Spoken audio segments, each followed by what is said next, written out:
Good evening guys. Makulimlim na gabi. Ano bang, yung bang mag-scroll ako sa Facebook ko guys. Yung nakikita kong mga post yung doon na nasalanta sa bagyo ng Tino doon sa Cebu. Diyos ko guys, parang inaano yung puso ko. Natatakot, nakakaawa, lalo na yung mga bata.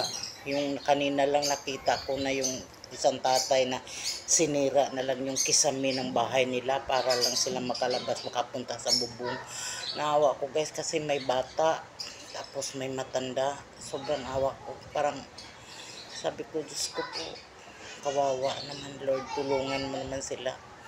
Lalo na yung may balita na naman na may darating na naman na bagyo, yung Uwan. Ang tao, pangalan ng bagyo Uwan dito daw sa tatamaan daw yung Luzon, Central Luzon, tsaka Northern Luzon, tsaka hindi lang Northern Luzon, pati Bisaya guys. Dahil malaki ng sakop yan, bagyo na yan. Tatama daw ata sa Biyernes ng madaling araw o kaya Sabado, Linggo, hanggang Lunes ata. Diyos ko, napakalakas daw bagyo yan. Wala na tayong gagawin guys kundi magdasal ng magdasal na sana hindi natutuluyan, wala nang matatama ang lugar kahit saan. Doon na yan sa malayong sa pinakailalim ng dagat na lang yan guys.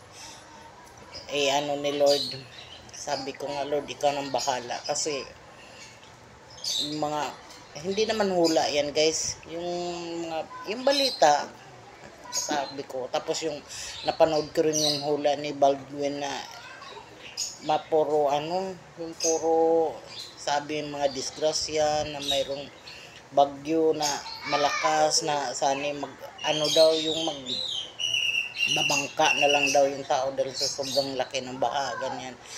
Sabi ko, hula ka lang, walang imposible kay Lord. Sabi ko hindi yan itutuloy kay Lord. Kaya nga wala tayong magagawa guys kundi magdasal ng magdasal. Kasi yung ibang tao naman ngayon guys, sa halip na magdasal, puro inom dito, inom doon, kasayahan na lang ng sayahan, wala nang ibang basta lang masaya na lang sarili nila.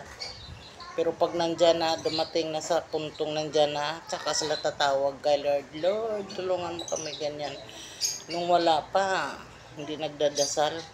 Yung mga anak ko, sinasabihan ko nga yan na sa panahon ngayon, huwag kayong alis ng alis na magpunta doon sa mga kaibigan nyo. Kasi huwag naman sanang mangyari sama-sama na lang kami. Kaya sa panahon ngayon guys, nakakatakot na.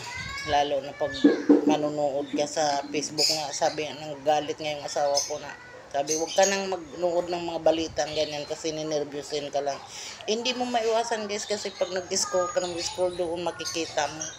Tsaka malaking bagay na rin guys para aware ka sa mangyayari. So yun lang guys.